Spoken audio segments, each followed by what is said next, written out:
Hello everyone. Today we start the first chapter, that is the chemical reactions and equations. Children, first of all we understood what is the chemical reaction and how we write the chemical equations. Is this clear children? So when I am taking the example, बेटा सबसे पहले chemical reaction को समझने से पहले हमें ये समझना होगा कि chemical reaction proceed जो करती हैं ये किस किस टाइप की changes हैं. Is this clear?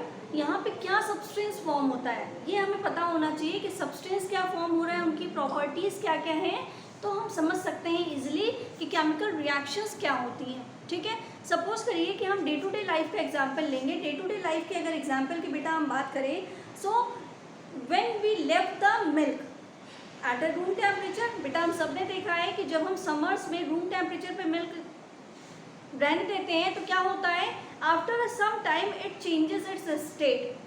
वहाँ पे क्या होता है, स्टेट चेंज हो जाता है मिल्क का. अगर हमने नेक्स्ट की बात करी, द फूड वी कुक्ड, अगर हम लोग खाने को भी किचन में प्रिपेयर किया जाता है तो वहाँ पे भी हम देखते हैं कि वहाँ पे भी कुछ ना कुछ चेंजेस हो रहे हैं. Is this clear? और हम क्या कह सकते हैं कि जो रेस्पिरेशन प्रोसेस है, अगर ह्यूमन बॉडी की बेटा बात करें तो ह्यूमन बॉडी में जो रेस्पिरेशन प्रोसेस है, is this clear, digestion process है कि हम लोग को खाना खाना उससे हमें एनर्जी मिलना, तो ये कैसे चेंजेस हो रहे हैं इसको ही इस चैप्टर में हम डिस्कस करेंगे. क्लियर है? तो सबसे पहले हमें ये समझना होता है कि केमिकल रिएक्शन और इक्वेशन ये चैप्टर को इस क्लास 10th में क्यों इंट्रोड्यूस किया गया. इंट्रोडक्शन को पहले हमें समझना होता है. तो देखिए हमने कहा कि इतने जो केमिकल रिएक्शंस हो रहे हैं, तो इतने केमिकल रिएक्शंस में बेसिकली मतलब इतने जो डेली लाइफ में चेंजेस हो रहे हैं, तो इतने डेली लाइफ में चेंजेस, देखिए चेंजेस भी हम लोग ने प्रीवियस क्लासेस में पढ़ रखा है, दो डिफरेंट टाइप्स के होते हैं. The first is the chemical change. Changes are of two type. The first is the physical change and second one is the chemical change. अब देखिए फिजिकल और केमिकल चेंजेस से क्या मतलब है. फिजिकल और केमिकल चेंज क्या होता है, what is the mean of physical and what is the mean of chemical change. देखिए physical changes means the change which we can see, जो चेंज हो रहा है वो हमें दिख जाए. Just when I am taking the common example, that is when ice get melt.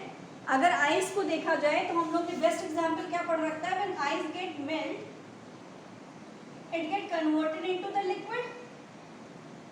Is this clear? And when this liquid get heated or left at room temperature it get converted into the vapor form. Is this clear? ये तो बेटा हम देख सकते हैं ना कि अगर हमने आइस रखी थोड़ी देर बाद वो रूम टेम्परेचर पे ही मेल्ट हो जाती है और वो कन्वर्ट हो जाती है लिक्विड के फॉर्म में. और अगर हम लिक्विड को हीट करा दें या फिर रूम टेम्परेचर पे छोड़ दें तो वो कन्वर्ट हो जाता है किसमें, वेपर के फॉर्मेशन में. Is this clear? तो यहाँ पे क्या हो रहा है, फिजिकल चेंजेस हो रहे हैं. वो अपनी फिजिकल स्टेट को चेंज कर रहा है, neither they are changing the chemical composition. यहाँ पे बेटा केमिकल कॉम्पोजिशन नहीं चेंज हो रहा है.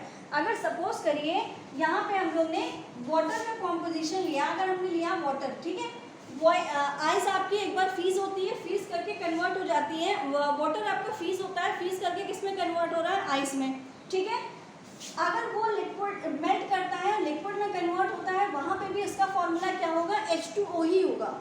Is this clear? वाटर के फॉर्मूले में कोई चेंज नहीं आ रहा है, वहाँ पे वाटर के फॉर्मूले का कंपोजिशन नहीं चेंज हो रहा है. Neither they are forming the new substance, ना ये कोई नया सब्सटेंस फॉर्म कर रहे हैं. It means that they do not form the, they do not form the new substance. ये कोई भी नया सब्सटेंस नहीं बनाते. और अगर नया सब्सटेंस नहीं बना रहे, it means that the property of the one substance is similar to the property of the earlier one. Is this clear? When we are talking about the chemical change, देखिए chemical changes क्या होते हैं, chemical changes are those changes which form the new substance, and this new substance is the having the new property. देखिए नया substance बन रहा है तो नई property होगी. Is this clear? It means that when chemical changes occur, they form new substance. They form new substance. ठीक है, ये हमेशा क्या करते हैं, नए सब्सटेंस का फॉर्मेशन करते हैं. अगर कोई भी केमिकल चेंजेस प्रोसीड होगा. सपोज करिए when we take the food, हम लोग जो फूड लेते हैं बेटा in the form of carbohydrate. Is this clear? When we eat the chapati we take the carbohydrate. हम लोग कार्बोहाइड्रेट को लेते हैं, हमें उससे एनर्जी मिलती है. It means that the chemical reaction is proceed. और जब केमिकल रिएक्शन प्रोसीड हो रही है, it means that and the new substance is form. And when the new substance is form having the totally different property, so this type of chemical reaction or this type of reaction is called as a chemical change. उसको हम क्या कहते हैं? chemical change कहते हैं. Suppose when I am taking the example के लिए देखिए बेटा, suppose करिए when we take the magnesium ribbon. अगर हम लोग ने magnesium ribbon ले लिया, this is the example.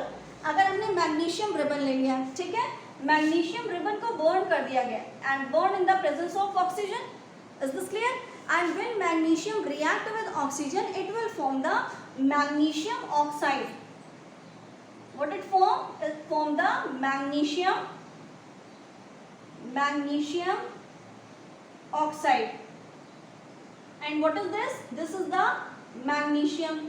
You know the symbol of magnesium, that is the Mg, and this is the symbol of oxygen. Is this clear? When magnesium react with oxygen, it form the magnesium oxide. Now see how we say that the new substance is formed. बेटा देखिए कैसे हम क्या पा रहे हैं, new substance form हो रहा है. ये जो मैग्नीशियम ऑक्साइड है आपका, मैग्नीशियम ऑक्साइड जो नया सब्सटेंस बना है उसकी प्रॉपर्टी एकदम डिफरेंट होगी फ्रॉम द मैग्नीशियम और द ऑक्सीजन. ठीक है, उसकी प्रॉपर्टी मैग्नीशियम और ऑक्सीजन की प्रॉपर्टी से एकदम डिफरेंट होगी क्योंकि यहाँ न्यू सब्सटेंस बना है. Are you able to understood what I am talking? Chemical changes इस टाइप की रिएक्शंस को कहते हैं जहाँ पे नया सब्सटेंस का फॉर्मेशन हो. Now come to the next property, that is this physical changes are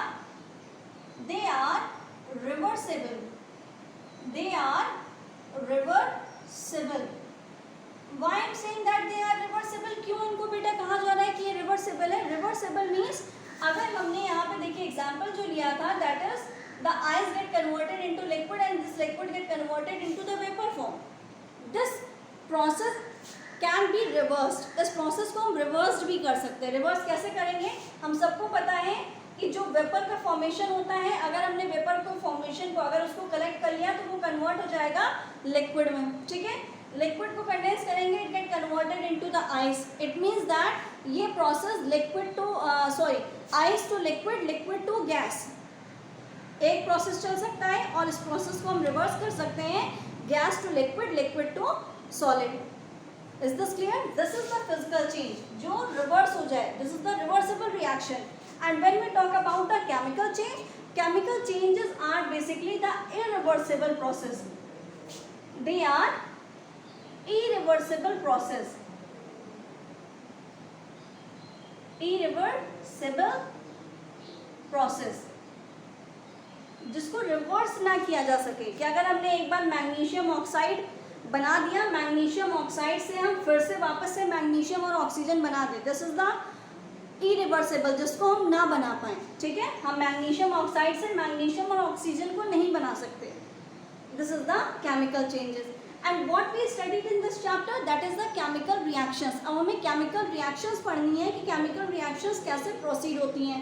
तो first of all we understood what is the chemical reaction. Chemical reactions क्या होती हैं हमें वो समझना होगा.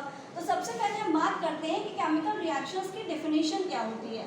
What is the definition of chemical reaction. अब chemical reaction की डेफिनेशन क्या कह सकते हैं? Chemical reaction, the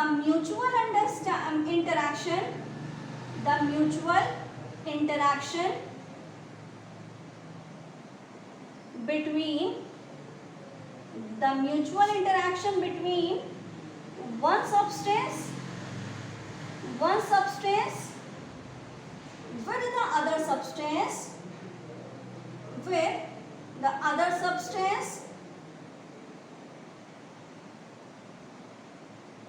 with the other substance to formed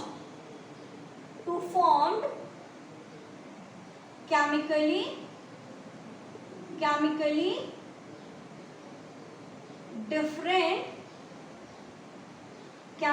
different new substance, जो एक केमिकली डिफरेंट न्यू सब्सटेंस बनाए जिसकी प्रॉपर्टी पहले वाले दोनों सब्सटेंस से एकदम चेंज हो. It means that the property of the magnesium oxide is totally different from the magnesium and the property of oxygen. Hope you all understood class. Take the screenshot of this video. And if you are like this video, बेटा comment section में मुझे ज़रूर बताइएगा कि आपको ये video कैसा लगा. ठीक है? Okay children, bye.